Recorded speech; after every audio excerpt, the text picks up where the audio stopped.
الحمد لله.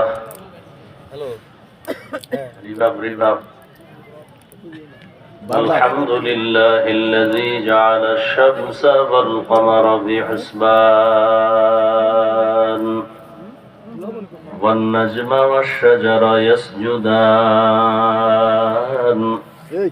وفضل زمانا على زمان كما فضل مكانا على مكان وإنسانا على إنسان ونشهد أن لا إله إلا الله وحده لا شريك له ونشهد أن سيدنا ومولانا محمدا عبده ورسوله أرسله بالحق بشيرا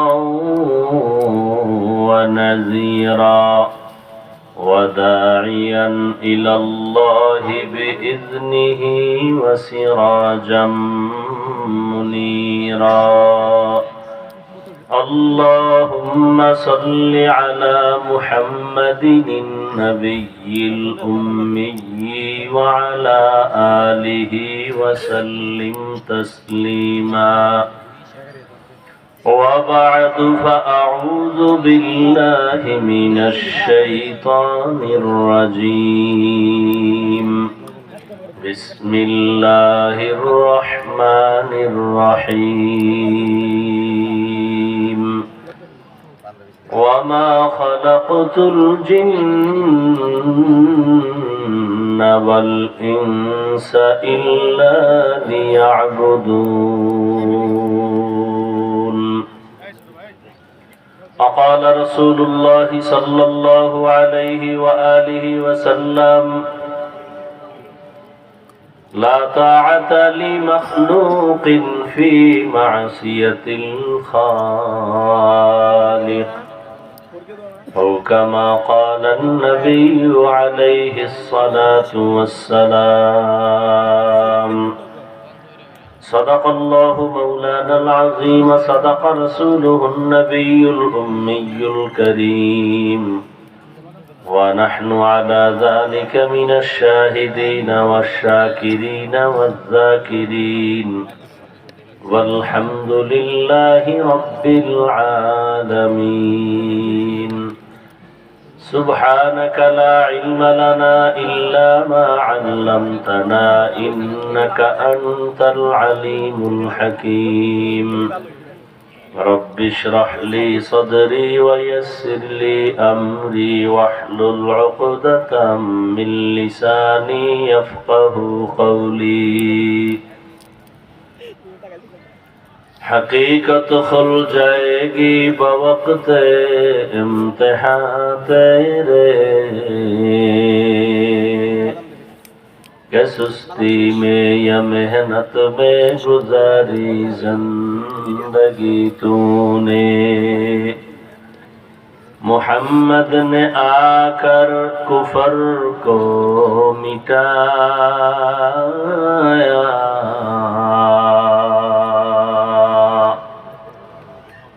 کفر کو مٹا کر صداقت بتایا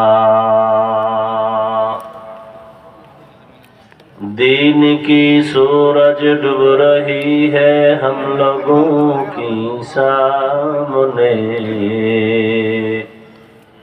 روز محشر کا جواب ہے مصطفیٰ کی سامنے দারুত তাকওয়া ইন্টারন্যাশনাল তাহফিজুল কোরআন মাদ্রাসার আয়োজনে আজকের এই তাফসীরুল কোরআন মাহফিল 29 জানুয়ারি 2025 উপস্থিত মুহতারাম সম্মানিত সভাপতি জনাব মোহাম্মদ রফিকুল ইসলাম রফিক সাহেব, প্রধান অতিথি জনাব ইঞ্জিনিয়ার মোহাম্মদ সালাউদ্দিন সরকার সাহেব সহ অন্যান্য অতিথিবৃন্দ, হযরত উলামায়ে কেরাম, অত্র অঞ্চলের বিভিন্ন স্থান থেকে আগত আল্লাহ পাকের আশিকিন, জাকিরিন, শাকিরিন, মুহিব্বিন, মুরব্বিয়ান আযম, কলিজার টুকরা আমার সমবয়সী যুবক বন্ধুগণ, স্নেহের ছোট ভাই, পর্দার আড়ালে মাইকের আওয়াজ শ্রবণরতা সম্মানিতা মা ও বোনেরা, আল্লাহ পাকের দরবারে শুকর যে আল্লাহ পাক রব্বুল আলামিন আমাদেরকে সুস্থ রেখেছেন এবং পৃথিবীর শ্রেষ্ঠ মজলিস, উলামায়ে আহলে হকের মজলিস, গুনাহ মাফের মজলিস, তওবা কবুলের মজলিসে আসা বসার তৌফিক দান করেছেন। নেয়ামতের শুকর আদায়ার্থে ঈমানের আওয়াজকে উঁচু করে এক আওয়াজে উচ্চ কণ্ঠে সকলেই কালিমাতুশ শুকর উচ্চারণ করি, পড়ি আলহামদুলিল্লাহ। ভাই রিবাব বুঝো, রিবাব দাও। দরুদ ও সালাম সৈয়দুল মুরসালিন, রহমাতুল লিল আলামিন, শফিউল মুজনিবিন, খাতামুন নবিয়্যিন, সৈয়দুস সাকালাইন, ইমামুল মুরসালিন, শফিউ আযম, রাসূল আকরাম, রহমত আলম, নবিয়ুল আরব আল আজম, হাবিব কিবরিয়া, আশরাফুল আম্বিয়া, সৈয়দুল আম্বিয়া, শফিউ মাহশর, সাকি কৌসর, আকা ইনামদার মদিনা কা তাজদার, आफताब नबूवत फ़ख्र मौजूदात, सैयदुल मखलूक़ात, हज़रत मुहम्मदुर रसूलुल्लाह सल्लल्लाहु अलैहि व आलिहि वसल्लमेर উপর সর্বোপরি শুকর যে আল্লাহ আমাদেরকে এই সুন্দর পরিবেশে কবুল করেছেন। শেষ দোয়া পর্যন্ত আল্লাহ সবাইকে কবুল করেন, আমিন।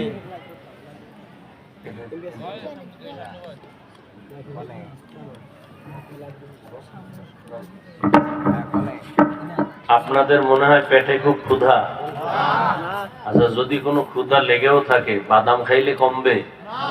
হ্যাঁ, তাহলে মাহফিলের প্যান্ডেলে এগুলো করবেন না, এগুলো মজলিসের আদব না, অনুরোধ। এটা এমন একটা প্যান্ডেল, এমন একটা মজলিস যেখানে বসার সাথে সাথে জীবনের সব গুনাহ আল্লাহ সবার মাফ করে দিয়েছেন। নবীজি বলেন, কেউ যদি ঘর থেকে বের হয় উলামায়ে কেরামের মজলিসে, দ্বীনের প্রোগ্রামে, প্রত্যেকের সাথে আল্লাহ পাক ৭০,০০০ রহমতের ফেরেশতাকে কাফেলা বানায় দেন। আপনি একটু খেয়াল করেন, আপনার এই এলাকা কোন থানা? শিবালয়। মনে করেন একজন আসামিকে ধইরা থানায় নিয়ে গেল, এটা বুঝাবার জন্য ওসি সাহেব আছে, আবার এটা না নিয়া একটা অপরাধীকে খুব বেতের বাড়ি দিতেছে, কিন্তু কোনো চোখে পানি নেই, কান্না নেই। খুব খেয়াল করিয়েন, বেতের বাড়ি দিছে আসামিকে থানায় নিয়ে, কিন্তু চোখে কি নেই। কিন্তু এটা কেমন প্যান্ডেল যে একজন আল্লাহর প্রিয় বান্দা যখন বয়ান করেন, ওই ২০০ হাত দূরে বৈশা যুবক হাউমাউ করে কান্দে, ওরে মারে কে? একটু বুঝেন তো, এটা তো সেই প্যান্ডেল। এটা এমন প্যান্ডেল যে গুনাহ নিয়ে ঢুকবে, গুনাহ মুক্ত হয়ে বাসায় যাবে। খারাপ মেজাজ নিয়ে ঢুকবে, ভালো মেজাজ নিয়ে বের হবে। এটা তো সেই প্যান্ডেল। রাত আসলে যেমন দিন থাকে না, দিন আসলে রাত থাকে না, ঠিক এই বেহেশতের প্যান্ডেলে মানুষ যখন ঢুকে তার আমল নামায় গুনাহ থাকে না। এজন্য আল্লাহ নিয়ে আসছেন, জোর করে কেউ আসতে পারেননি। আল্লাহ দয়া করে যেহেতু নিয়ে আসছেন, মনে মনে শুধু দোয়া করেন আল্লাহ পাক যেন গুনাহমুক্ত হয়ে যাওয়ার তৌফিক দান করেন। উলামায়ে কেরাম আলোচনা করেছেন, আপনারা শুনছেন। উলামায়ে কেরামদের কথাগুলো সকলকেই সহিহ তরিকায় আমল করার তৌফিক দান করেন। আমি আপনাদের দোয়া নিতে আসছি এবং সংক্ষিপ্ত ২-৪টি কথা বলার নিয়তে কোরআনে হাকিমের এক আয়াত, রাসূলের একটি হাদিস পড়েছি।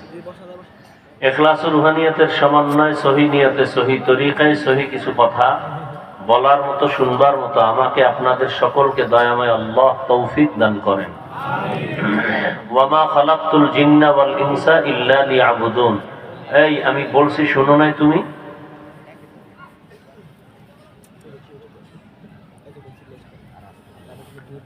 আল্লাহ বলেন, আমি জিন এবং মানুষকে দুনিয়ায় পাঠাই নাই।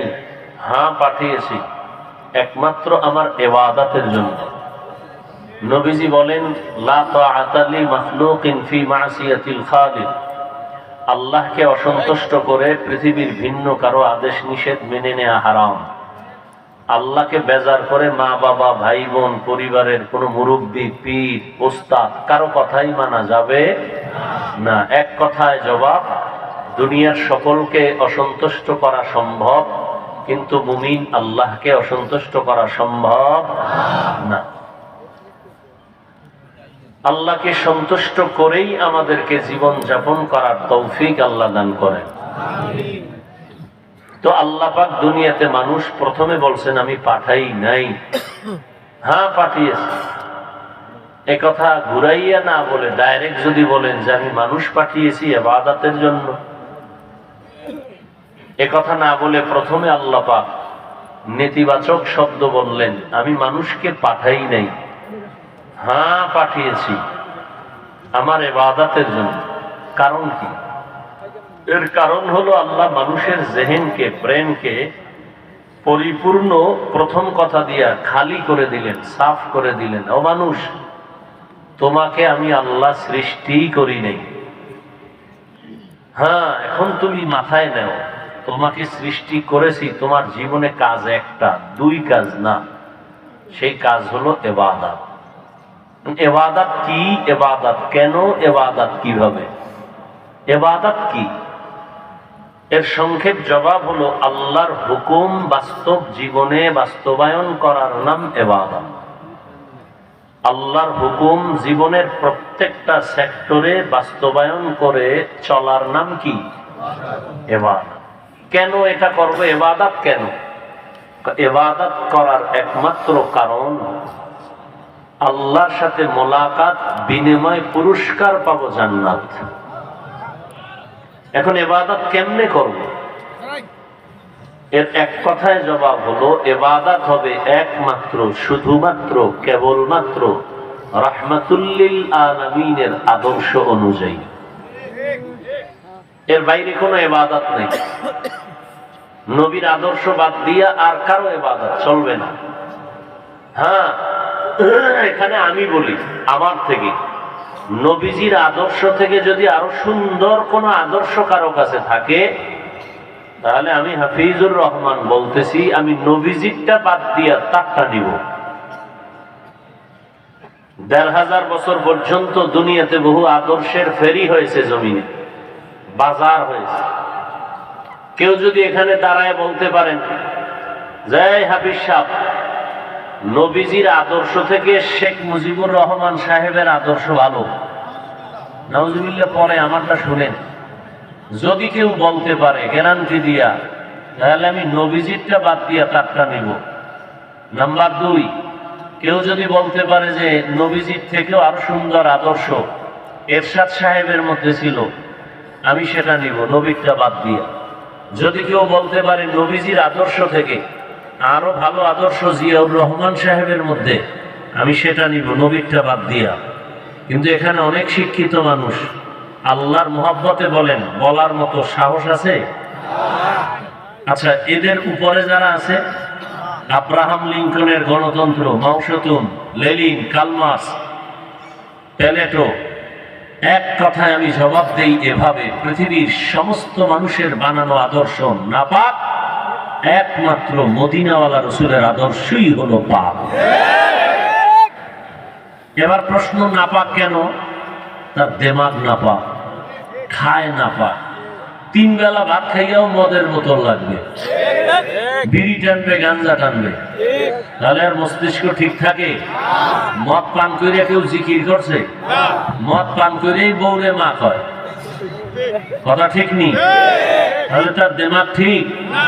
তাহলে ভেজাল দেমাগ দিয়ে যা তৈরি করবে সব ভেজাল। এজন্য দেখেন না, বারবার ওই এক দল যায় আর এক দল, একটা সংবিধান সংশোধন করো, কেন? পিছনের দি ভুল। এইভাবে বিজ্ঞানীরা যা আবিষ্কার করছে বিগত দিন, এখন আইসা বিজ্ঞানীরা পিছনের দি বলে ভুল, তাদের থিওরি ভুল। কিন্তু আল্লাহ পাক রসুলের মাধ্যমে 23 বছর লাগায় যে আদর্শের প্রেসক্রিপশন তৈরি করেছেন, কিয়ামত পর্যন্ত আদর্শ চলবে, এবং গ্যারান্টি এ আদর্শ মানলেই সে দুনিয়ায় শান্তি, পরকালেও মুক্তি, দুনিয়ায় সম্মান, পরকালেও সম্মান। আল্লাহর রসুলের এই আদর্শের প্রেসক্রিপশন কিয়ামত পর্যন্ত চলবে, কোনোদিন সংশোধনী লাগবে না।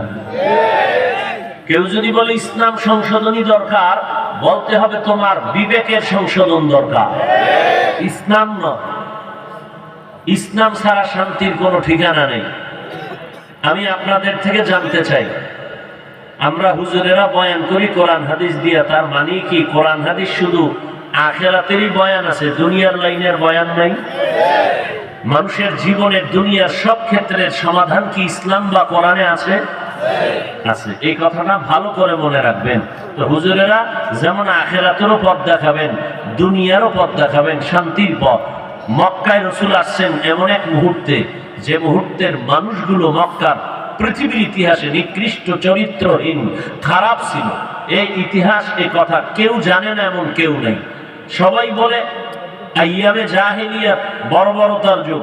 মক্কার মানুষ কত খারাপ, লাগাতার যদি বলতে থাকি দীর্ঘ টাইম চলে যাবে। এক কথায় বললাম, এদের মতো খারাপ পৃথিবীতে আর কোনো মানুষ ছিল না।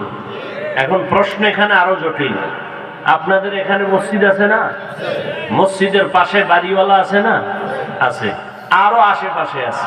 কথার কথা, মসজিদের পাশের মানুষটা একটু হিসাব করে চলে অন্যায়ের ক্ষেত্রে, দূরের মানুষ একটু বেপরোয়া, মসজিদের কারণে অতটা অন্যায় করে না।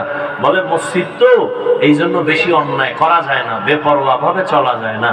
তাহলে পৃথিবীর শ্রেষ্ঠ মসজিদ তো বাইতুল্লাহ। কি বাইতুল্লাহ থেকে দামি আর একটাও আছে? নেই। টাঙ্গাইলে একটা মসজিদ, আমাদের বরিশালে মসজিদ দেখতে যায় অনেক লেডিস, অনেক পুরুষ দেখতে যায়, গিয়া ছবি তুলে, কিন্তু কপাল পোড়ারা নামাজ পড়ে না, দেখে দেখে চলে আসে, মনে করছে দেখলেই জান্নাত রেডি। কিন্তু বাইতুল্লাহ কেমন মসজিদ? যেই বাইতুল্লাহর দিকে শুধু তাকায় থাকলেই সওয়াব। এখন প্রশ্ন, মসজিদ পৃথিবীর শ্রেষ্ঠ মসজিদ, যেই এরিয়ার মধ্যে ঢুকলে একবার যদি বলে আল্লাহ, সাথে সাথে 1,00,000 বার আল্লাহ বলার সওয়াব। ইন্না আউওয়ালা বাইতি উযিআ লিন-নাসি লাল্লাযী বিবাক্কাতা মুবারাকান ওয়া হুদা, মুবারাকান ওয়া হুদাল লিল আলামিন।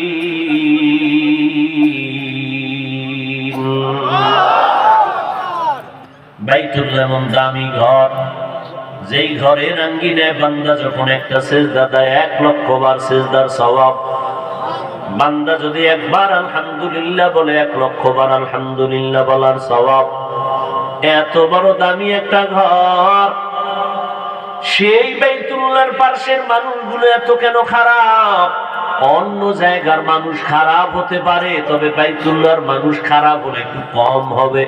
কিন্তু ইতিহাস স্পষ্ট বলে দিল, দুনিয়াতে মক্কার মানুষের মতো খারাপ চরিত্রহীন মানুষ দুনিয়াতে আর কোথাও ছিল না যখন নবী আসছেন।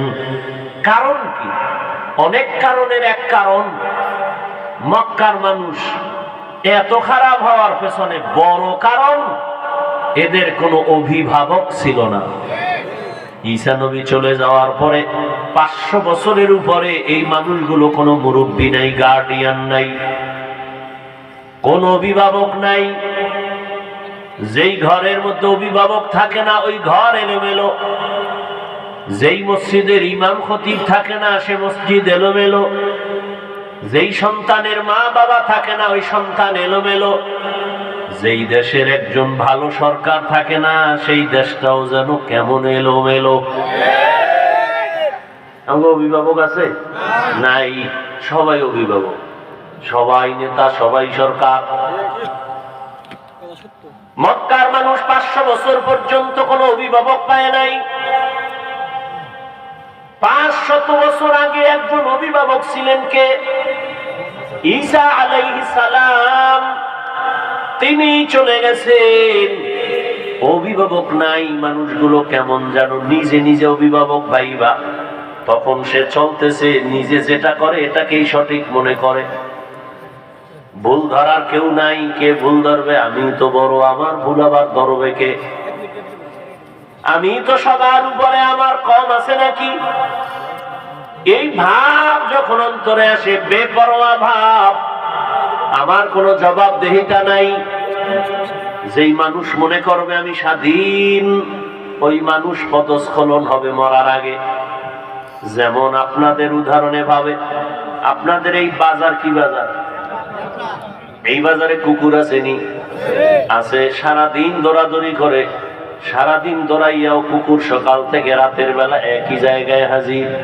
এই কুকুরের কোনো মূল্য নাই। আকাশে অনেক পাখি উড়ে, কোনো মূল্য নাই। কিন্তু জঙ্গলে হাজারো প্রাণী ঘুরে, কোনো মূল্য নাই। তবে ঢাকার চিড়িয়াখানায় যেই প্রাণীটা খাঁচায় আটকানো, এটার মূল্য আছে, দেখলে টাকা লাগে। বাজারের কুকুরের কোনো মূল্য নাই, কিন্তু মালিকের শিকল লাগানো যেই কুকুরের গলায়, ওই কুকুরের দাম। ওরে মারলে হিসাব দেওয়া লাগে, না হয় মামলা হয়। ঠিক এই দুনিয়ার মানুষ, তুমি দুনিয়াতে চলবা, তোমার কোনো চিন্তা নাই, স্বাধীনভাবে চলবা, কোনো মূল্য নাই। তবে কালেমার রশি যদি তুমি গলায় লাগাইয়া নবীর তরিকা মেনে চলো, তোমার মূল্য কত জানো? আল্লাহ নিজেই বলেন তোমার দাম ফেরেশতার থেকেও বেশি।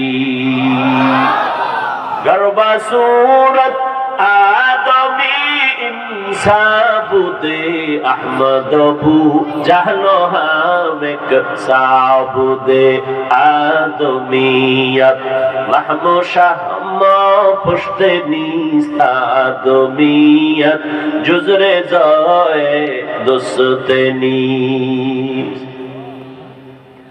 স্বাধীন মানুষের কোনো মূল্য নাই। কেমনে বুঝাবো?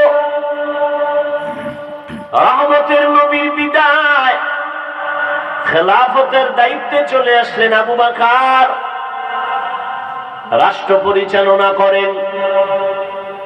আবু বকরের পরে চলে আসলেন হযরত ওমর। কে সেই ওমর?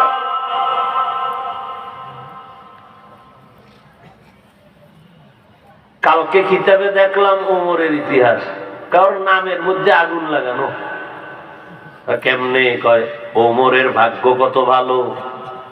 মুসা নবী আল্লাহর আশিক, ঈসা নবী আল্লাহর আশিক, ইব্রাহিম আল্লাহর আশিক, দাউদ আল্লাহর আশিক, সুলাইমান আল্লাহর আশিক।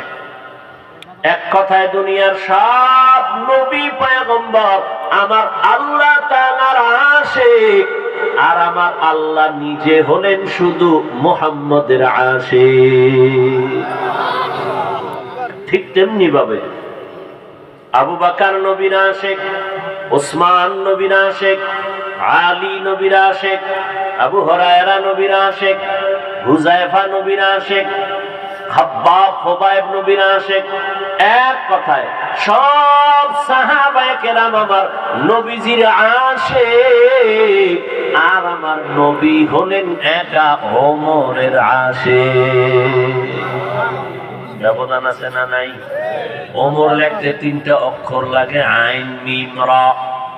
আইনের দ্বারা আলী, মিমের দ্বারা মুহাম্মদ, রয়ের দ্বারা রব্বে করিম। কয় তিন অক্ষর দিয়া কি কইছি? কয় আলীরে দিয়া বুঝায় আলীর দোয়া ওমরের জন্য, মুহাম্মদের চোখের পানি ওমরের জন্য। আমার রবেও চায় ওমর দিনের ঠান্ডা হাতে নিয়ে যা। 27 বছরের বয়সে হযরত ওমর তরবারি নিয়ে দৌড়ায়, নবীকে জবাই করবে। কয় বছর? 27 বছরের যুবক তরবারি নিয়ে যায় নবীকে জবাই করার জন্য। রহমতের নবীর সামনে যাইয়া চেহারা মোবারক দেইখা তরবারি ফালায় বলেন, নবী আমাকে মাফ করে দেন আর কালেমা পড়ায়া দেন। এতদিন ওমরের কেউ চিনে না। নবী কয়, ওমর আমার হাতের সাথে তোমার হাতটা লাগাও।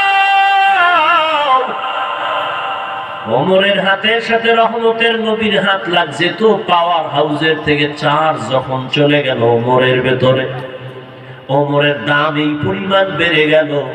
ওমর মুহূর্তের মধ্যে তরবারিটা হাতে নিয়ে বাইতুল্লাহর পাশে হাতিমে কাবা বলে, এই যে বাইতুল্লাহ বড় 4 দেয়ালের ঘরের পাশে বুক সমান আর একটা দেয়াল আছে, এটাকে বলে হাতিমে কাবা।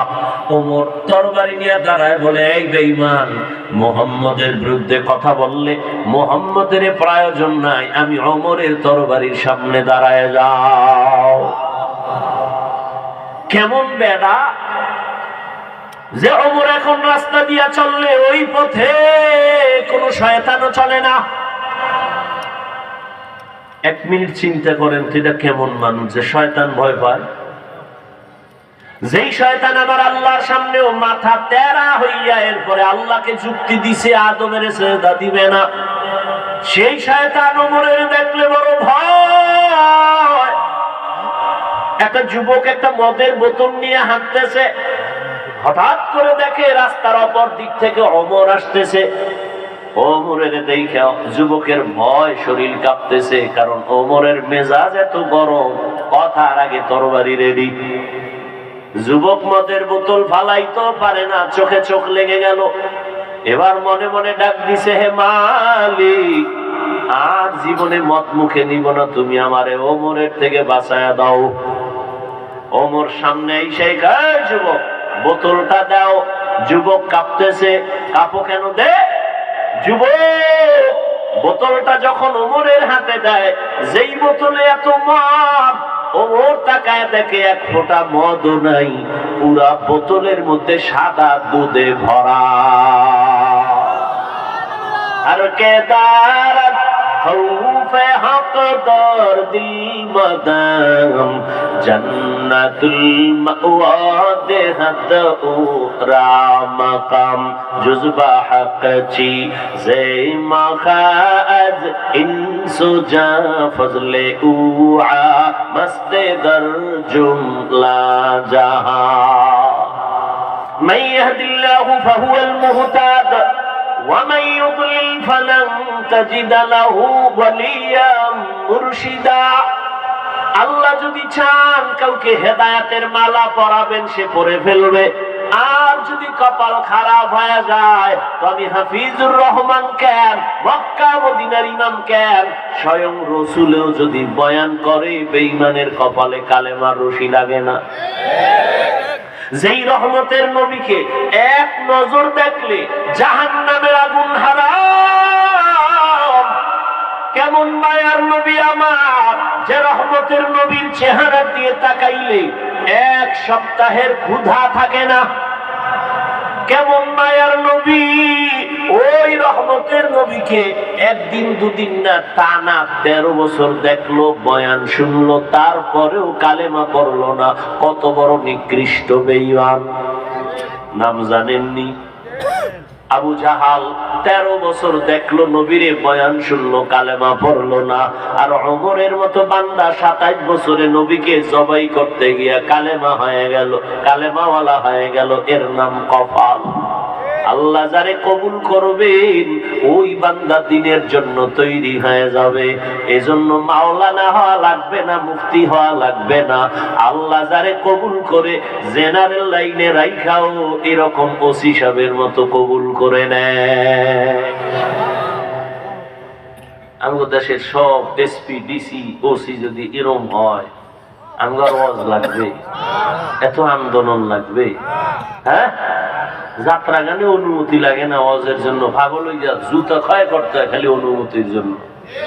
কারণ কি কয়, শিয়ালের রাতে মুরগি আমানত। শিয়ালের রাতে মুরগি যে কয় 3 দিনের আমানত। শিয়াল কয় দোয়া চাই, মাফ চাই, একদিনও না। জিন্দা কেন, মরাও দেওয়া হবে না। বিসমিল্লাহ ছাড়াই আমার পেটের ভেতরে গিয়া কিমা হয়ে গেছে।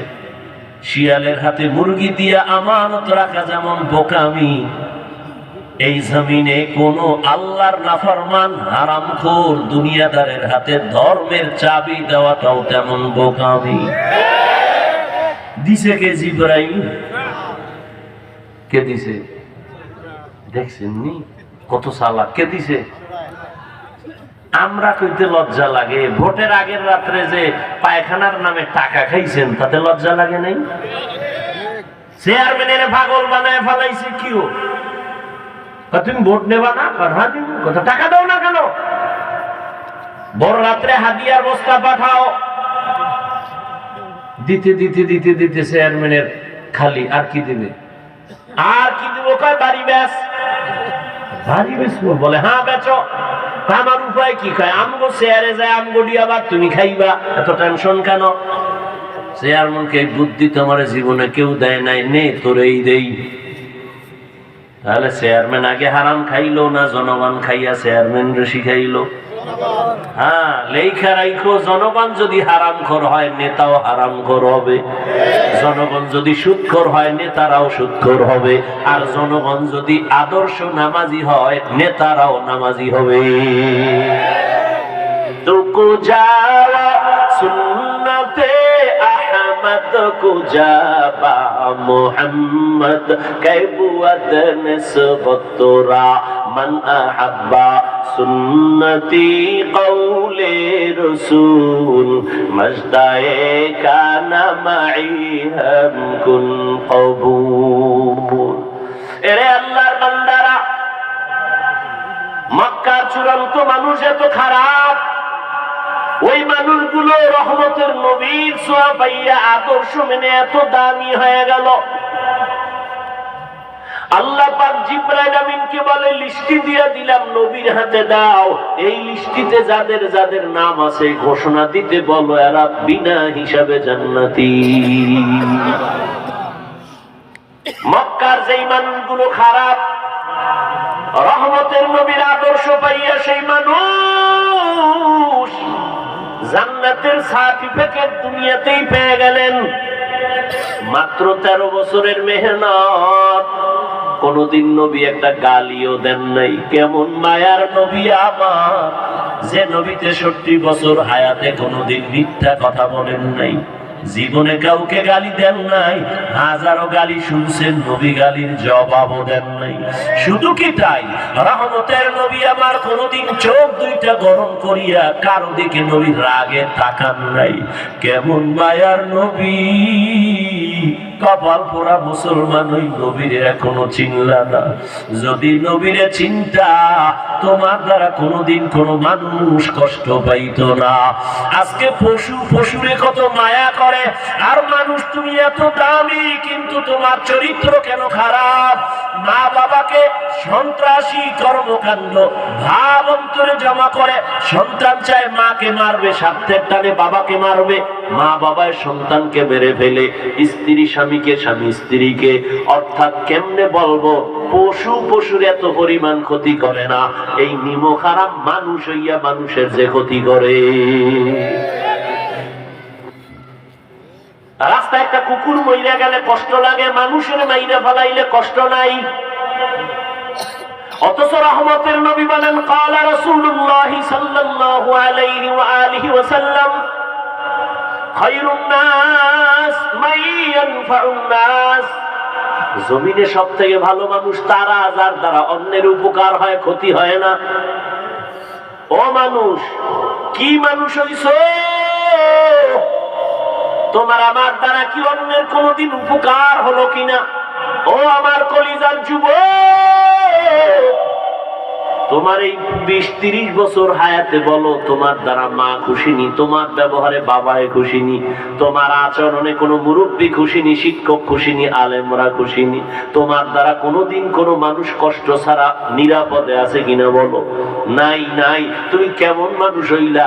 এই 30টা বছর তোমার মনে হয় যেন জীবনটা আগুনের মধ্যে, চরিত্রের ঠিক নাই, লেখাপড়াও নাই, সারাটা রাত দরজা জানালা বন্ধ করে মোবাইল সামনে নিয়ে কবিরা গুনাহ, কবিরা গুনাহ, কবিরা গুনাহ করে রাত কাটাও। রাতের ঘুম হলো শরীরের জন্য মহা ঔষধ। সারা রাত গুনাহ করে করে কাটাইয়া চেহারাটা নষ্ট করেছো। চেহারা দিয়ে তাকাইলে কোনো মায়া লাগে না, চেহারায় কোনো নূর নাই, সারা রাত গুনাহ করেছো। আরে যুবক, এই মোবাইলকে কেন্দ্র করিয়া তোমার এই মোবাইল শুধু গুনাহ করছে এতটুকু না, নগদ আমি বলি বাসায় যাইয়া গুগলে সার্চ দিয়ে দেখবি টাচ মোবাইল দেখলে শরীরের অঙ্গের কি কি ক্ষতি হয়, চিকিৎসা বিজ্ঞানীরা বলে দিছে। এই মোবাইল দেখতে দেখতে তোমার চোখের পাওয়ার থাকে না, কিডনি দুর্বল, হার্ট দুর্বল, মেধা দুর্বল।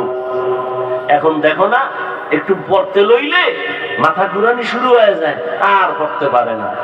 এইবার নকল করার সুযোগ দাও, নকল টকল বাদ, করোনার জন্য আরো দোয়া ইউজ কর, তাহলে অটো পাস। 10 বছরে ডাক্তার হয়ে যাবে, জীবনে রোগী বাঁচাইতে না পারলে অন্তত মারতে তো পারবি, অটো পাস। এরকম 2-1টা গজব যদি থাকে 10 বছর করোনার মতো, তা লেখাপড়া ছাড়া পাস। আর এখন শিক্ষার ঘরে তো লাগছে আগুন। কি কে বলবে এই যে এত কিছুর পরে এখনো এই ঝামেলা চলতেছে, মানববন্ধন চলতেছে, সেই ঝামেলা ট্রান্সজেন্ডার নিয়ে কত কিছু। হ্যাঁ, আর আমরা ছোটবেলায় আদর্শ লিপি পড়ছি, কত সুন্দর। সকালে উঠিয়া আমি মনে মনে বলি, আমি যেন সারাদিন ভালো হয়ে চলি, আদেশ করেন যাহা মোর গুরুজনে, আমি যেন সেই কাজ করি ভালো মনে। এখন পড়ায় ছেলেটারে মাদ্রাসা স্কুলে যখন যায়, বাচ্চাটা ফজরের আজান দিতে যখন মুয়াজ্জিন উঠে, আম্মা জান উঠে সন্তানের কেজি দিয়ে পাঠাবে, ওখানে গিয়ে পড়বে সরোয়া অজগর, ওখানে গিয়ে পড়বে সরায়া আপা। বানায় বলতেছি? এই ছেলেটা মাদ্রাসায় গেলেই পড়বে সরোয়াতে ওযু, সরায়াতে আল্লাহ। কি এই ছেলে কবিতা পড়ে রব্বি জিদনি ইলমা, এই ছেলেটা পড়ে রব্বির হামহুমা কামা রাব্বায়ানি সাগীরা। আর ওদিকে যখন দেয় তখন সন্তান এখন কবিতা পড়ে ক্রিং ক্রিং টেলিফোন, হ্যালো হ্যালো হ্যালো, কে তুমি কাকে চাও বলো বলো বলো, আমি ম্যাও হ্যালো ক্যাট, বিড়ালকে চাই, জরুরি খবর আছে ডেকে দাও তাই, হাম টিমা টিম টিম, তার খাড়া দুটো শিং, তারা মাঠে পারে ডিম। শিংওয়ালা জানোয়ারে ডিম দেয়নি মানিকগঞ্জে? তাহলে এটা সত্য না মিথ্যা? যেই শিক্ষার ফাউন্ডেশন মিথ্যা হবে, এই শিক্ষার দ্বারা জাতি মিথ্যাবাদী হবে। আল্লাহ হেদায়েত দান করুন। এখানে 14টা ছেলের মাথায় পাগড়ি দেয়া হলো, কোরআনের হাফেজ। এত তোমার জ্ঞান, সারা বাংলাদেশ ঘুরো, আমরা বাংলা ভাষা শিখার জন্য 10 পৃষ্ঠার একটা বই পড়ছি, আদর্শ লিপি। খুঁজো বাংলাদেশে আদর্শ লিপির একজন হাফেজ পাইবানি। অথচ আল্লাহর কোরআনের হাফেজ সেদিন একটারে পাগড়ি দিলাম, 8 বছরের সন্তান 6 মাসে হাফেজ। এরে আল্লাহর বান্দারা, আমি কিন্তু স্কুল কলেজের বিরোধী না, বরং বাংলাদেশে আমার মতো স্কুল কলেজের ছেলেদের পক্ষে কেউ বয়ান করে না। এরে আমার কলিজার যুবক, রহমতের নবীর আদর্শের মালা গালায় লাগাও। আমি যে এতক্ষণ বয়ান করতেছি একবারও কিন্তু বলি নাই আমি 5 কল্লি টুপিওয়ালা, তুমিও 5 কল্লি পড়ো, একবারও বলি নাই বলবো না, ভয় নাই। আমি কওমি মাদ্রাসার সন্তান, একবারও বলি নাই কওমিতে যাও, না গেলে তোমার কপাল খারাপ। আমি তাবলীগের লাইনের সন্তান, তুমি তাবলীগে না গেলে তুমি ধ্বংস, কথাও বলি নাই। আমি পীরের মুরিদ, একবারও বলি নাই তুমি পীরের কাছে যদি না যাও তোমার কপাল খারাপ। বরং আমি কি বলি শুনো এবার। এই যুবক বাবারা, তুমি স্কুলে পড়ো, কলেজে পড়ো, চাকরি করো, ব্যবসা করো, তোমাকে আমি কলিজা দিয়ে ধন্যবাদ জানাই, শুকর আদায় করি। স্কুল কলেজ ছাড়বি না, অনুরোধ। মাদ্রাসায় আসার নিয়ত করলে পাল্টায় ফেল, কারণ আমার দেশের মাদ্রাসায় স্কুলের ছাত্র আইনা ভরার দরকার নাই। আমাদের একটা মাদ্রাসাও খালি নাই, ছাত্রর অভাব নাই, মাওলানার অভাব নাই, মুফতির অভাব নাই, হুজুরের অভাব নাই। এখন আমার দেশে বড় অভাব, ডাক্তার দরকার, ইঞ্জিনিয়ার দরকার, আদর্শ ডিসিএসপির দরকার। অতএব তুমি স্কুল কলেজে লেখাপড়া করে ডাক্তার হও, ইঞ্জিনিয়ার হও, প্রফেসর হও, একজন ব্যবসায়ী হও, একজন চাকরিজীবী হও, ডিসিএসপি হও। ও বান্দা, তুমি একজন বড় দামি কলামিস্ট হও, তুমি একজন সাংবাদিক হও। তবে দাবি আমার একটা, অনুরোধ, আমার কলিজার যুবক, জীবনে বেয়াদব হইবা না। বলবা হাফিজ ভাই বেয়াদব হব না, তার ব্যাখ্যা কি? ভালো করে শোনো। 3 জায়গায় বেয়াদবি করবে না, সাবধান, তো মরার আগে মরে যাওয়া। অর্থাৎ দেহ থাকবে, রূহ থাকবে, দেহের কোনো কিচ্ছুই থাকবে না, বিছানায় পড়ে পঙ্গু হয়ে যাবি। 3 জায়গায় বেয়াদবি যেন না হয়। 1, মা বাবার সাথে বেয়াদবি করা যাবে না। যদি মা বাবারে কষ্ট দাও আর বদদুয়া যদি কপালে লেগে যায়, মরার আগে জীবন ধ্বংস। দ্বিতীয়, শিক্ষকের সাথে বেয়াদবি করা যাবে না। যদি শিক্ষকের কষ্ট দাও, বদদুয়া লেগে যায়, লেখাপড়ার জগৎ থেকে হারিয়ে যাবা। 3 নম্বরে, আলেমের মনে কষ্ট দিবা না। আলেমের অন্তরে কষ্ট দিলে যদি বদদুয়া লেগে যায়, চরিত্রের জগৎ থেকে নিজেরে হারায় ফেলবা। অনুরোধ করি, ডাক্তার হও, বেয়াদব হইও না। ইঞ্জিনিয়ার হও, বেয়াদব হইও না। যদি বেয়াদবি করে ডাক্তার হও, তাসলিমার মতো জুতা খাইয়া দেশ থেকে পালাতে হবে। অতএব তুমি ডাক্তার হও, ইঞ্জিনিয়ার হও, প্রফেসর হও, তুমি একজন সাংবাদিক হও, তুমি এসপি ডিসিওসি হও, তুমি একজন এমপি মন্ত্রী হও, মেম্বার চেয়ারম্যান, তবে তোমার আদর্শ থেকে যেন মানুষ কষ্ট না পায়, তোমার ব্যবহারে মা বাবা কষ্ট না পায়, শিক্ষকেরা কষ্ট না পায়, উলামায়ে কেরাম কষ্ট না পায়। এইবার আসো, অনেকে মনে মনে ভাবো সুন্দর কথা, কিন্তু এটা কি সম্ভব নি? এবার তোমার সামনে আমি হিসাবটা মিলাই দেই। তোমরাই যুবক বাবারা জবান দিয়া সাক্ষী দাও, জীবনে কোনোদিন মাদ্রাসায় পড়ে নাই, আলিফ বাতাও শিখে নাই। তোমার লাইনের যুবক স্কুলে পড়ে, কলেজে পড়ে, চাকরি করে, ব্যবসা করে, 5 বেলার নামাজি আসেনি? আছে? বাস ওয়াজ শেষ, তোমার জীবনের ওয়াজ এইটাই শেষ। এবার বাসায় গিয়ে দরজা জানালা বন্ধ করে নিজের কপালের উপরে থাপ্পড় দিবি আর বলবি, এই পোড়া কপাল, তোর মতো যুবক স্কুল কলেজে পড়িয়েও যদি নামাজ পড়ে, তুই কেন পারো না? তোর কপালে কার বদদুয়া লাগছে, কার অভিশাপ নিয়ে জন্ম নিছো বল, নিজেরে নিজে প্রশ্ন করো। তোমার মতো যুবক র্যাব আর্মি পুলিশ বিডিআরের চাকরি করে 5 বেলার নামাজি আসেনি? পায়ে হাত রেখে বলছি, বেয়াদবি মাপ চাই বাবা, তোমারে আল্লাহ বুঝ দিছে, বিবেক দিছে, বিবেক দিয়ে বলো তুমি কেন পারো না? অবশ্যই তোমার কপালে না জানি কার বদদুয়া লাগছে, কোন জায়গায় জানি বেয়াদবি কইরা তোমার কপাল অভিশপ্ত বানাইছো। তোমার মতো যুবক রাস্তায় গাড়ি চালায়, নামাজ বাদ দেয় না, তুমি কেন পারো না? তোমার মতো যুবক দোকানদারি করে, ব্যবসা করে, নামাজ ছাড়ে না, তুমি কেন পারো না? তোমার মতো যুবক ওসি ডিসিএসপি ওকিল ব্যারিস্টার নামাজি অভাব নাই, বলো তুমি কেন পারো না? তোমার মতো যুবক তাকায়া দেখো, আজকে চাকরি করে, ব্যবসা করে, জমিনে কৃষিকাজ করে, গামছা বিছাইয়া নামাজ পড়ে, নামাজ বাদ দেয় না, বলো বাবা তুমি কেন পারো না? আমি তো স্কুল থেকে তোমাকে মাদ্রাসায় যেতে বলি নাই, আমি তোমারে তসবিহ আর পাগড়ি লাগাইতে বলি নাই। তুমি স্কুলে পড়ো, কলেজে পড়ো, মা বাবার দোয়া নিয়া, শিক্ষকের দোয়া নিয়া, উলামায়ে কেরামের দোয়া নিয়া 5 বেলার নামাজ পড়ো আর সবার সাথে ভালো আচরণ করো। ডাক্তার যদি হও, সম্মান হবে পুরা দুনিয়া জোড়া তোমার সম্মান। আল্লাহ শুধু তোমাকে মানিকগঞ্জের মধ্যে রাখবে না, দুনিয়ার সবাই তোমাকে মাথায় নিয়ে সম্মান করবে। কবি নজরুলের গুণগান গাও, তোমার মতো সারা রাত যদি মোবাইলে গুনাহ করতো, জীবনে কবি নজরুল হতে পারতো না। জীবনে যদি ভালো মানুষ হইতে চাও, সম্মানের, তো 2টা পুঁজি লাগবে। দোয়া তো 3 জায়গার লাগবে, এছাড়া আলাদা 2 পুঁজি লাগবে। 1 সুন্দর চরিত্র, 2 সুস্থতা। তোমার চরিত্র ভালো কিন্তু অসুস্থ, জীবনে কেউ তোমাকে কোথাও ডাকবে না, নিবে না। তোমার সুস্থতা আছে ঠিক, চরিত্র খারাপ, কেউ তোমাকে নিবে না। এই 2টা জিনিস তোমার লাগবে, সুস্থতা এবং সুন্দর চরিত্র। দোনোটাকে জবাই করার মাধ্যম মোবাইল। মোবাইলে অসুস্থ হইতেছ, চরিত্র নষ্ট হইতেছে। আল্লাহ হেদায়েত দান করুন। এরে আমার কলিজার যুবক বাবারা, তোমার মতো যুবক 5 বেলার নামাজ পড়ে যাও, এখান থেকে তো বেশি দূর না, জাহাঙ্গীরনগর, বেশি দূর। জাহাঙ্গীরনগরে যাও, আরেকটু ধাক্কা দিয়ে ঢাকা কলেজে গিয়া দেখো, আমার কথাগুলো মিলাও না, একটু গিয়ে দেখো। ঢাকা কলেজে ক্লাস করে যুবক ছেলে, তাকায় দেখি মাথার ভিতরে পাগড়ি, বড় দাড়ি, বড় জামা, পেছন দিক দিয়ে তাকাইলে মনে হয় যেন মসজিদের কোন খতিব। এই যুবক, তুমি কোন মসজিদে জুমা পড়াও? আস্তাগফিরুল্লাহ, আমি তো আরবি পারি না। তোমার এই হালাত কেন? বলে কি মাথায় পাগড়ি, বড় দাড়ি, বড় জামা। হুজুর আমি ঢাকা কলেজে ক্লাস করি।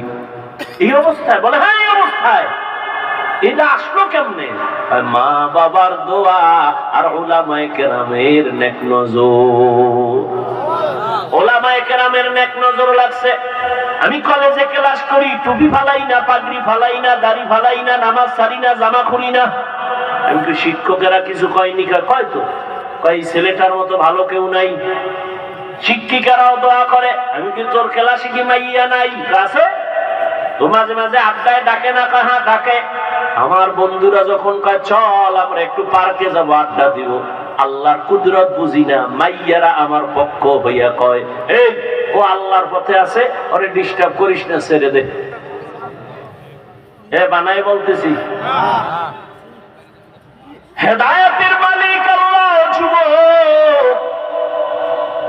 অতএব আমি অনুরোধ করে বলছি, কয়দিন আর বাহাদুরি করবা?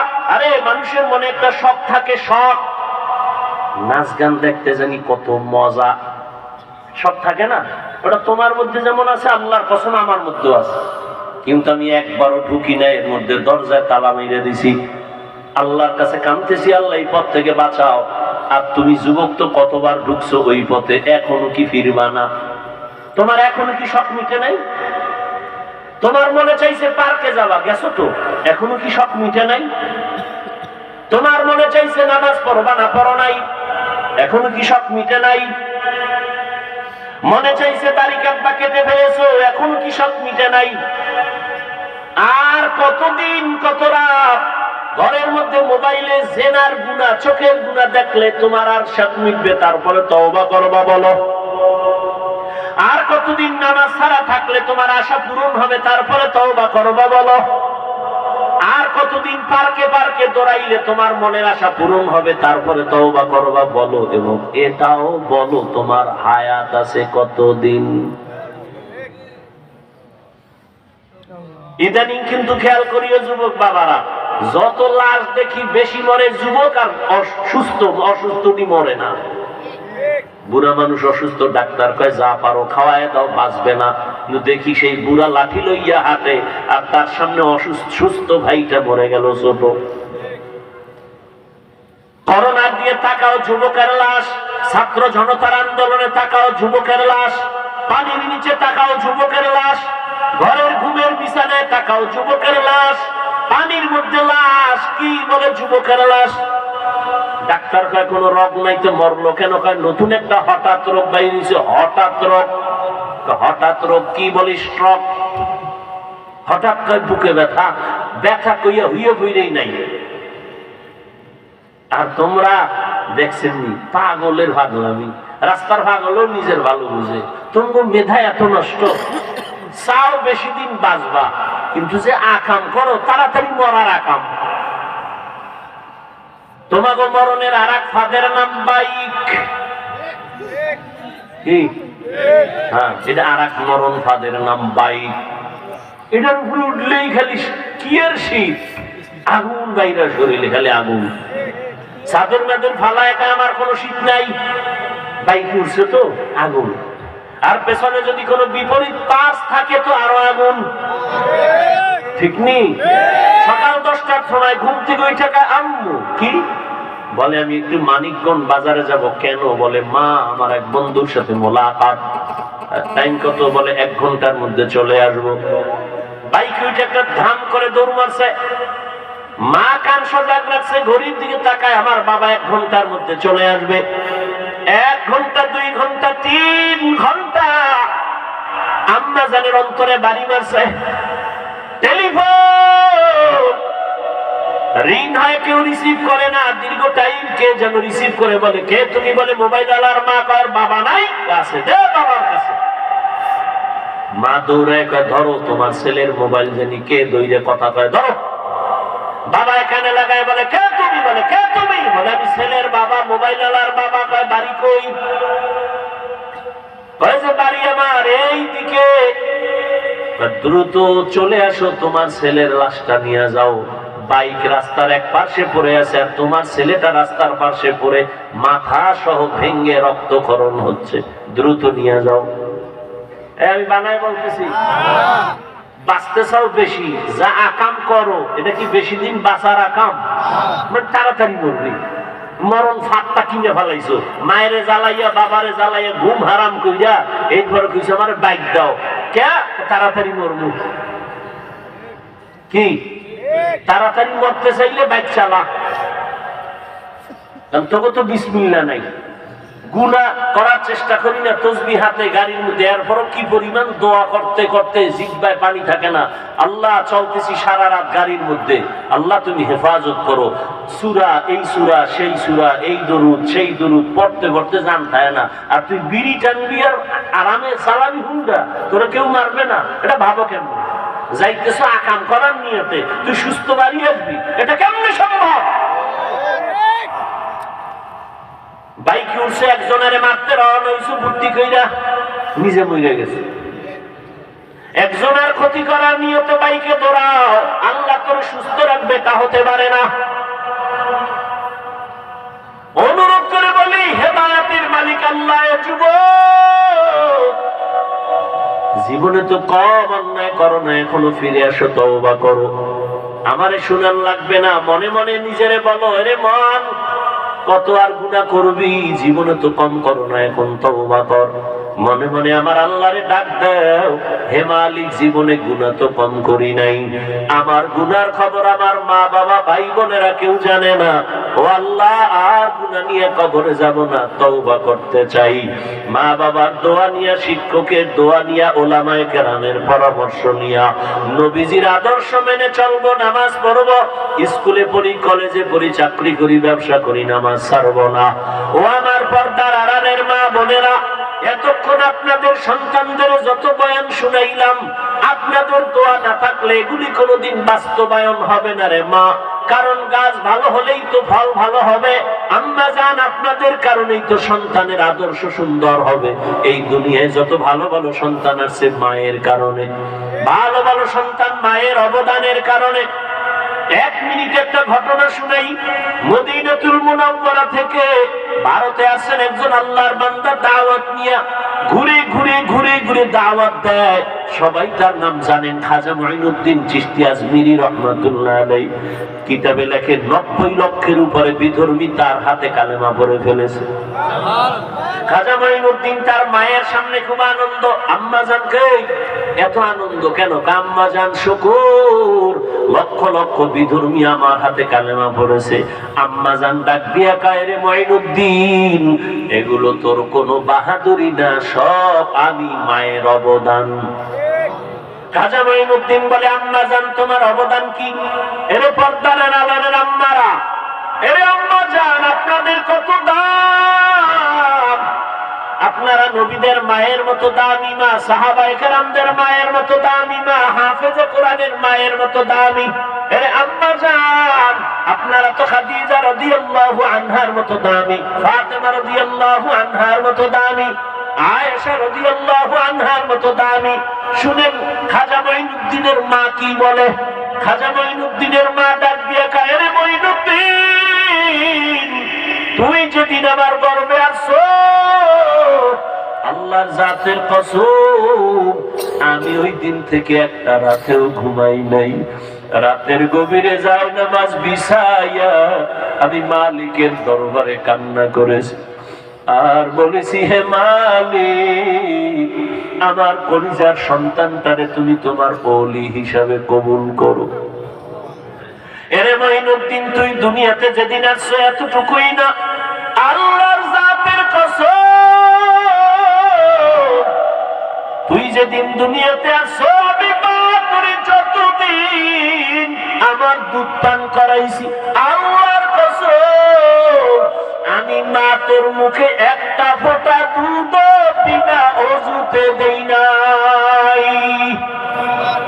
বিনা ওযুতে এক ফোঁটা দুধ তোর মুখে আমি দেই নাই রে বাবা। এরে আম্মা জান, আপনার হালাত কেমন? গর্ভে বাচ্চা নিয়ে বেপরদায় দৌড়ান, টেলিভিশনের সামনে বসেন, আপনার গর্ভের বাচ্চাটা কেমনে ভালো হবে বলেন? আপনি গর্ভে বাচ্চা নিয়ে স্বামীর সাথে ঝগড়া করেন, গালাগালি করেন, কেমনে আপনার সন্তান ভালো হবে? এরে আম্মা জান, আপনি বাচ্চা গর্ভে নিয়ে ভালো দেখবেন সন্তান ভালো হবে, খারাপ চেহারা দেখবেন সন্তানের চেহারা খারাপ হবে। স্বামীর সাথে আচরণ ভালো করবেন, সন্তানের আচরণটাও ভালো হবে। স্বামীরাও স্ত্রীদের সাথে ভালো আচরণ করতে হবে। এরে আম্মা জান, বাবার তুলনায় মায়ের অবদান বেশি সন্তানের জন্য। এরে আম্মা জান, এখনো সময় আছে, তওবা করেন। আপনার মতো কত মা এই এলাকায় এখনো আছে, বেপরদায় চলে না, মোবাইলের সময় নষ্ট করে না, নামাজ ছাড়ে না। এরে আম্মা জান, আপনারা কেন পারবেন না? এরে আম্মা জানেরা, আপনাদের তো কত দাম। স্বামীর মাল হেফাজত করবেন, সন্তানটাকে আদর্শওয়ালা বানাবেন, ডাক্তার বানাবেন, বেয়াদব বানাবেন না, ইঞ্জিনিয়ার বানাবেন, বেয়াদব বানাবেন না।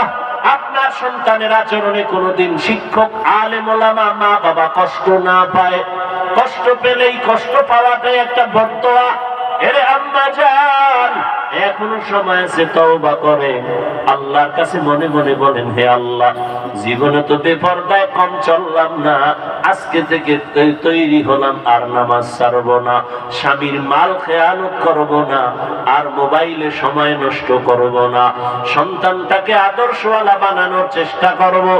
এখানে একটা পয়েন্ট আমি বলে রাখি, বাবাদেরকে আর মায়েদেরকে ভালো করে মনে রাখবেন, পারলে ঘরের দরজায় পেস্টুন বানায়া লিখে টানায়া রাখবেন। মাকেও বলতেছি, বাবাকেও বলতেছি, এরে আব্বা জান, আম্মা জান, আপনি যদি কারো কোনো মহিলার দিকে খারাপ দৃষ্টিতে তাকান, মনে রাখবেন আপনার স্ত্রীর দিকে অন্য পুরুষে খারাপ নজরে তাকাবে। এরে আম্মা জান, আপনি যদি কোনো পুরুষের দিকে খারাপ দৃষ্টি দেন, আপনার স্বামীকেও কোনো মহিলা খারাপ দৃষ্টি দিবে। এই আব্বা জান, আম্মা জানেরা, আপনারা যদি কোনো ব্যক্তির মাইয়ার দিকে খারাপ দৃষ্টিতে তাকান, আপনার কন্যার দিকেও অন্য খারাপ দৃষ্টি শুরু হয়ে যাবে। আপনি যদি চোখ দিয়া তাকায় তাকায় চোখের জিনা করেন, অন্তরের কল্পনায় জিনা করেন, আপনার মেয়ের উপরেও কিন্তু এই সবল এসে যাবে, ভিন্ন দিকের নজর পড়ে যাবে। অতএব অনুরোধ করছি, আরে আম্মা জান, যখন খারাপ দৃষ্টি আসবে, নিজের মাইয়া ছেলের কথা মনে করবেন। আরে আমি অন্যের ছেলের দিকে তাকাইলে তো আমার ছেলের উপরে খারাপ দৃষ্টি পড়বে, আমি যদি অন্যের মেয়ের দিকে খারাপ দৃষ্টিতে তাকাই, তাহলে আমার মেয়ের উপরে অন্যের খারাপ দৃষ্টি পড়বে। আমি যদি অন্যের স্ত্রীর দিকে খারাপ দৃষ্টিতে তাকাই, তো আমার স্ত্রীর দিকে অন্যের খারাপ দৃষ্টি পড়বে। অতএব এখন থেকে তওবা করে নেন। বাবাজিদেরকেও বলবো, তওবা করেন, আর নামাজ ছাড়িয়েন না। যুবক বাবাদেরকে বলবো, তওবা করে নাও রে বাবা।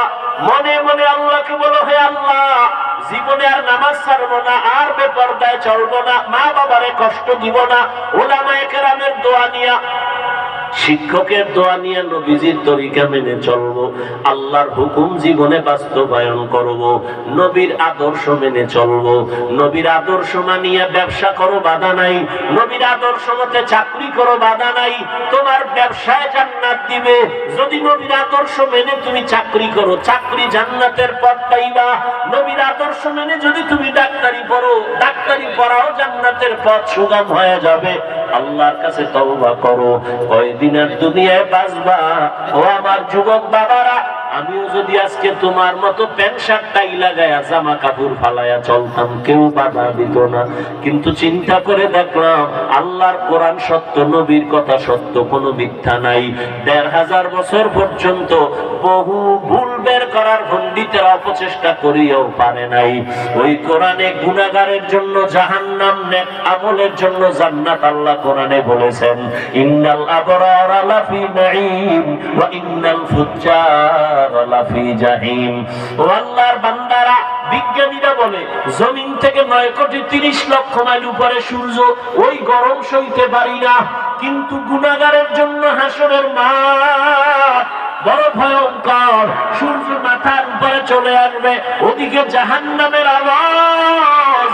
আমার নবী পর্যন্ত কাঁদতেছেন হাসরের ময়দানের কথা চিন্তা করে। জান্নাতের টিকিট পাইছেন ১০ জন সাহাবা, আবু বকর, ওমর, ওসমান, আলী সহ সবাই জীবনভর কাঁদতেছেন। আল্লাহর আদালতে কেমনে দাঁড়াবো?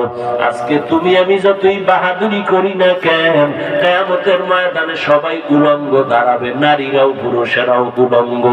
আম্মা জান আয়েশা বলেন, ইয়া রাসূলুল্লাহ, লজ্জা হবে না? নারী পুরুষ উলঙ্গ।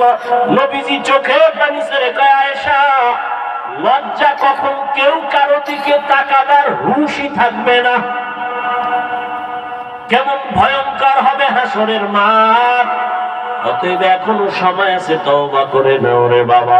আল্লাহর কাছে তওবা করো মনে মনে, হে আল্লাহ, মরিয়া গেলে যাবো, আর নামাজ ছাড়বো না, বেপরদায় চলবো না, আর কোনদিন নবীর সুন্নতের বাইরে চলবো না, মা বাবার সাথে বেয়াদবি করবো না, শিক্ষকের দোয়া নিয়ে, উলামায়ে কেরামের পরামর্শ নিয়ে নবীর তরিকা মেনে চলবো।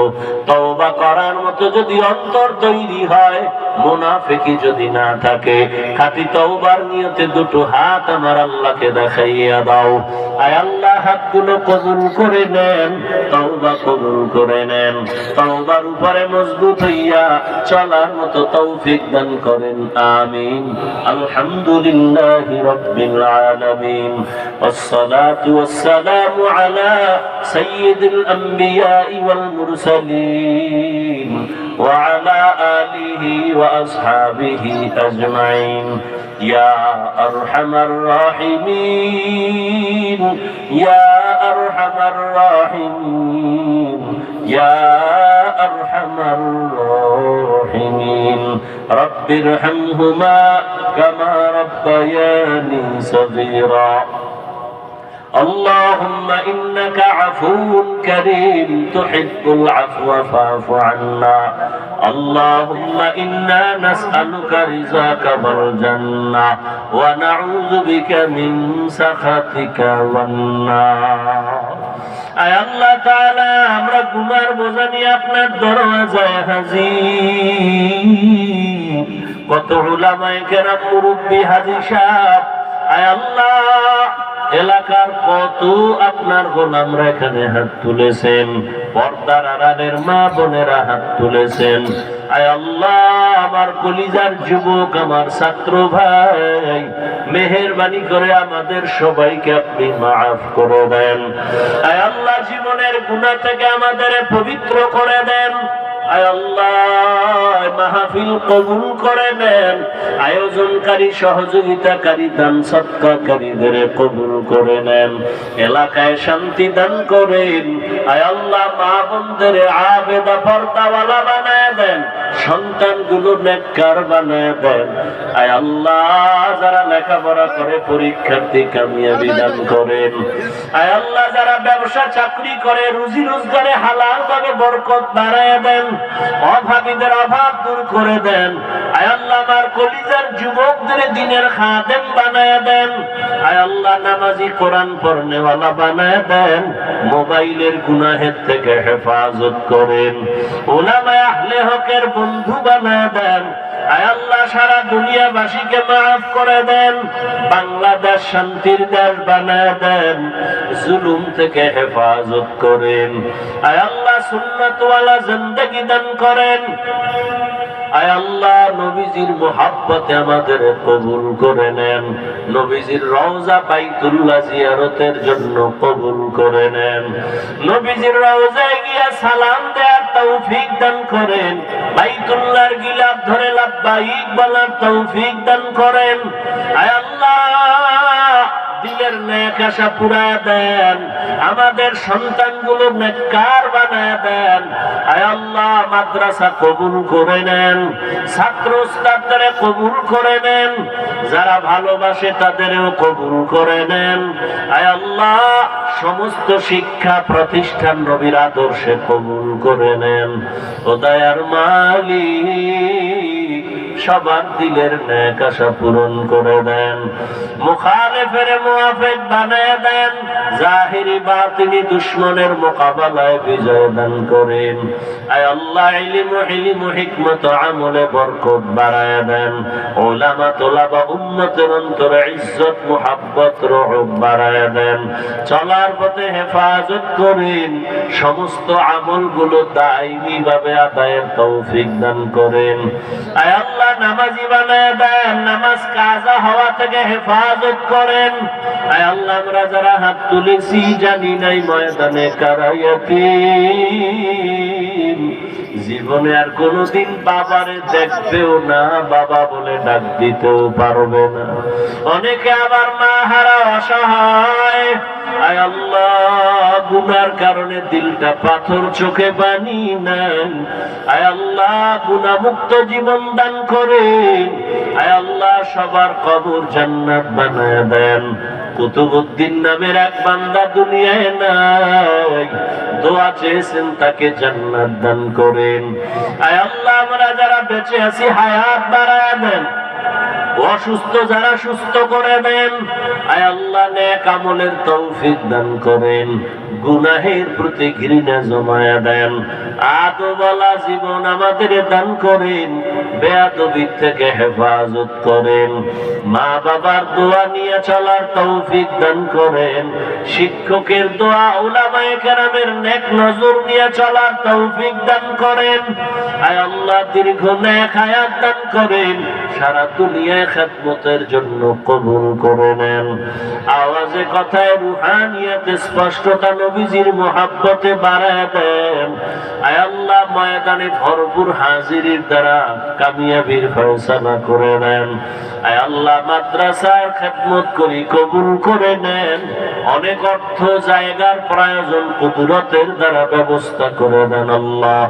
আয় আল্লাহ এলাকায় শান্তির ফয়সালা করে দেন। মা বোনদের কবুল করে নেন, মুরব্বীদের কবুল করে নেন। আয় আল্লাহ ব্যবসায়ীদের কবুল করে নেন, চাকরিজীবীদের কবুল করে নেন, সবার পেরেশানি দূর করে দেন আল্লাহ। নবীজির মুহাব্বতে আমাদের দোয়া কবুল করে নেন। সাল্লাল্লাহু তাআলা على خير خلقه محمد وآله وأصحابه أجمعين آمين آمين آمين برحمتك يا أرحم الراحمين। সাক্ষাতের জন্য কেউ দয়া করে সামনে দাঁড়াবেন না, অনুরোধ।